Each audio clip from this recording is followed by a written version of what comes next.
Bien, esta parte sí es importante. Lo que hace el Estado, preferentemente, es facilitar la libre competencia. Es una actividad que requiere gran esfuerzo, pero necesita también orden en las autoridades, en la administración. En toda actividad económica se requiere que existan más competidores. Esa es la idea. Una idea que busca tener posibilidades de elección. Eso es parte de la función del Estado. Buscar el ejercicio de la libre competencia. También dice el artículo 61 de la Constitución que vigila la libre competencia. ¿Qué quiere decir? Que se cumpla. Que cuando hay atisbos, algunos ejemplos en los que la libre competencia se está infringiendo a través de diversas prácticas comerciales, por ejemplo, ¿qué tal si yo saco una publicidad en contra de mi competidor cometiendo o haciendo uso de información falsa de mi competidor? Estoy agraviando la libre competencia porque no estoy participando de manera leal en el ejercicio de mi actividad económica. Porque lo que quiero hacer en este caso, es sacar del mercado a mi competencia, causándole perjuicio inclusive, a través de información falsa. Por ejemplo, a través de publicidad engañosa que agravie a mi competidor.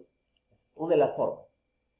Aplicando condiciones contractuales más favorables a mis amigos y más desfavorables a aquellos otros con los que otros que me quieran contratar. Se llaman condiciones predatorias en la competencia horizontal o vertical, dependiendo de en qué fase de la organización empresarial está mi empresa. A lo mejor soy una empresa chiquitita que forma parte de un conglomerado empresarial. No voy a mencionar nombres, pero por ejemplo, tengo una empresa matriz tengo que rendirle cuentas a una empresa matriz y yo soy solo una subsidiaria.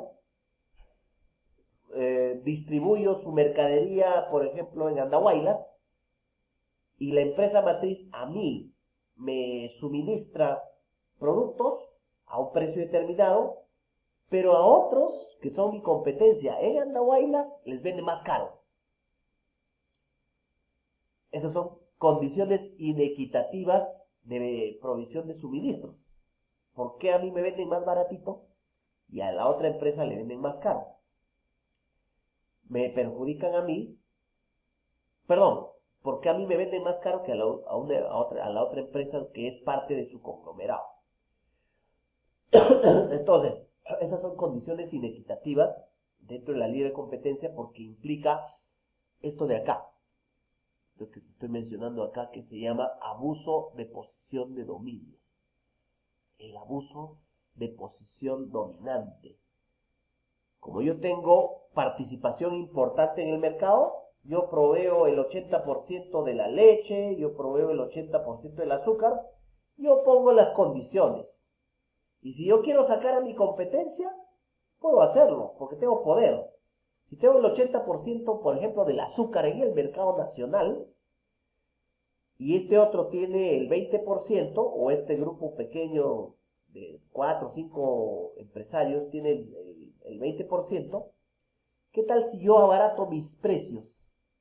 Voy bajando en los precios. Vendo a un sol el kilo de azúcar. ¿Para qué? Para que los otros, no, ya no puedo competir a ese precio, no puedo competir a ese precio, y salen del mercado, los saco.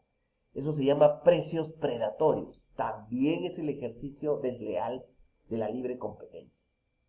Todo eso sanciona el Estado, y si no existiera ese tipo de vigilancia del Estado a este tipo de prácticas o malas prácticas en el mercado, no estaríamos hablando de una economía social de mercado. Porque en una economía, como a ustedes les pueden llamar, de hecho la habrán escuchado esta palabra, en una economía neoliberal, al Estado no le interesa pues cómo se mueve el mercado. Si te provees de productos, bien, si no, depende de ti, o sea, no me vengas a llorar a mí por la existencia por los altos precios. Y órale pues a tus empresarios, quéjate a ellos. Yo les doy la posibilidad para que haya competencia, pero yo no me meto. Si ellos cometen las infracciones, bueno, solitos se van a ir. De acá a 10 años esas prácticas no las van a realizar. Entonces yo no hago nada por ti. Esa es una economía neoliberal, donde el Estado no se mete para nada.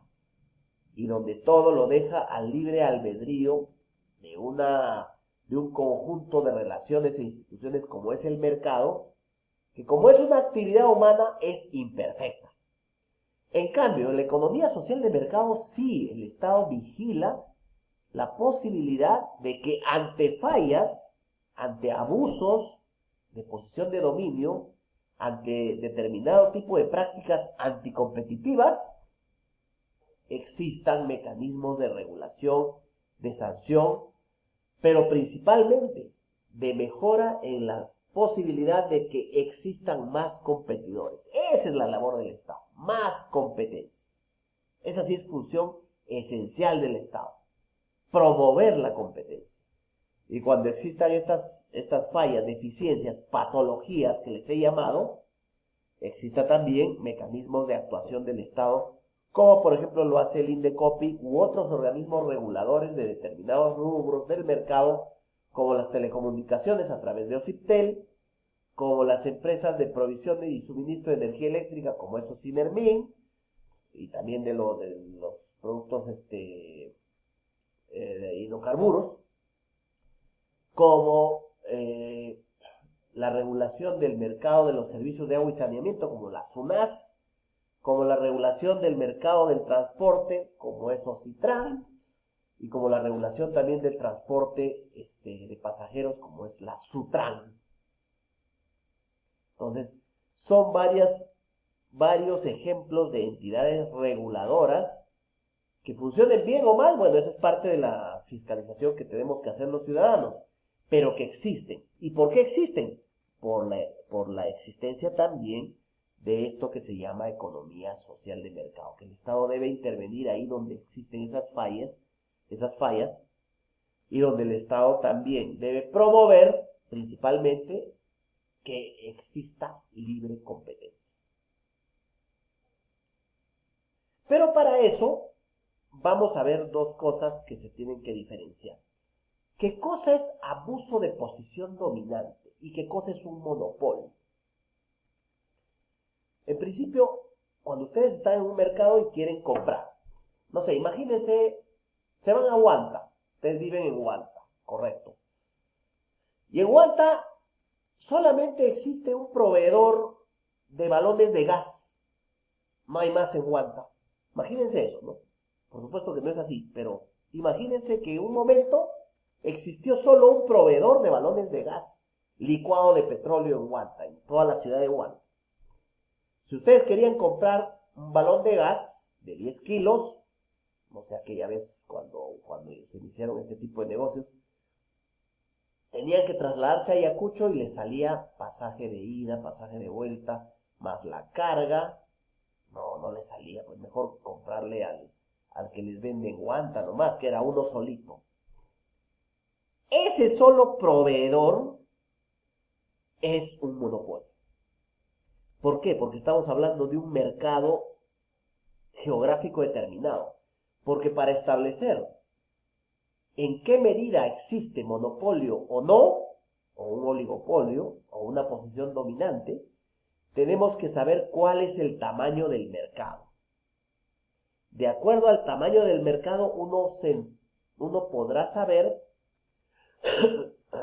cuáles empresas, cuáles proveedores a los que adquirimos productos o servicios tienen posición dominante, o son monopolios, o son oligopolios. Por eso les hablo de una región determinada o de un espacio geográfico determinado, porque así se determina la evaluación de un mercado. Cuando ustedes, en un momento, si llevamos este curso, el curso de organización y constitución de empresas con ustedes, vamos a hablar de cómo hacer un estudio de mercado. Y para hacer un estudio de mercado debemos saber cuál es el área de influencia que ustedes pretenden tener. a lo mejor es un barrio, a lo mejor es un distrito, a lo mejor es una provincia, o a lo mejor un departamento, o a nivel nacional. Ustedes deben saber cuál es el mercado relevante para ustedes. Para que su negocio funcione, ¿cuál es su mercado relevante? En este caso, en el ejemplo que les estoy mencionando, hablemos de un mercado relevante Huanta. En Huanta aparece solo un proveedor de balones de gas. Ese solito proveedor es un monopolio. Si empiezan a aparecer otros proveedores de balones de gas, ya no será un monopolio. Como son poquitos, 2 o 3, será un oligopolio. Es decir, poca presencia de oferta en el mercado. Y esos 2 o 3 van a dominar el mercado, porque son los únicos proveedores. Mientras haya más competencia, van a abrirse más, 5, 10, 15, va a ser mejor, porque ya van a competir entre ellos. Y entre estos varios proveedores, ya no podría hablarse ya de oligopolio, porque ya hay un montón de competencia. Entonces ahí se determina en qué medida el mercado tiene posibilidad de escoger entre varios. De uno solito que tenía a unos poquitos, cuando se llamaba uno solito como proveedor, monopolio. Cuando hay unos poquitos, oligopolio. Cuando hay presencia de varios en el mercado, variados, 16, 20, tú puedes escoger a quién comprarle, ya no se puede hablar ni de monopolio ni de oligopolio, sino de un mercado con varios proveedores, probablemente altamente competitivo, probablemente. Pero hay otro tipo de mercado en el que, por ejemplo, yo proveo este producto, leche, vendo leche procesada, pasteurizada y en cajitas de medio litro y de 1 litro. También hablamos de Huanta. Yo nada más proveo leche. Pero hay otros pequeños comerciantes que también lo hacen, ya no en cajita pasteurizada de 1 litro, sino probablemente leche fresca. Ya, listo. O ya, si quieren, ya pasteurizada. Pero son poquititos. Y no venden mucho, no tienen mucho volumen de producción. Quien tiene preferencia, o quien tiene, mejor dicho, mayor producción en Huanta soy yo. Pueden haber 6, 5 proveedores, pero chiquititos, y ellos solamente abastecen el 6% del mercado en Huanta. El otro 96% lo tengo yo. Ese mercado no puede llamarse monopolio porque yo tengo competencia, que son los chiquititos. Y tampoco se puede llamar oligopolio porque sí hay presencia de varios competidores chiquititos, entonces hay variada oferta. Pero yo, para proveer a todo el mercado de Huanta, tengo el 96% del mercado en el que yo vendo. Ese mi 96% me da una posición dominante, es decir, yo soy el mandamás en la zona.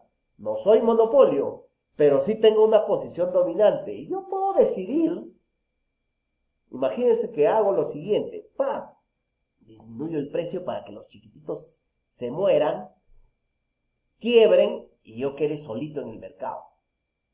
Eso que les mencionaba como precios predatorios, yo bajo el precio para sacarlos a los demás, eso es abuso de una posición dominante. Eso es lo que castiga la Constitución, que ha establecido mecanismos de protección cuando agravian la libre competencia, el abuso de posición dominante.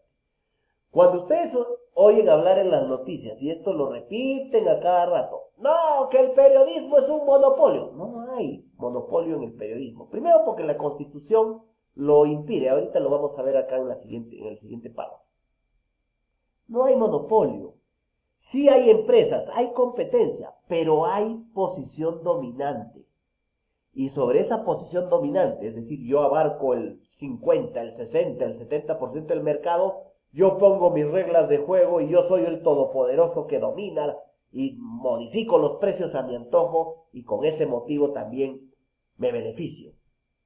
Ese es abuso de posición dominante, no monopolio. Ahora vamos a ver con detalle en qué casos no puede haber monopolio.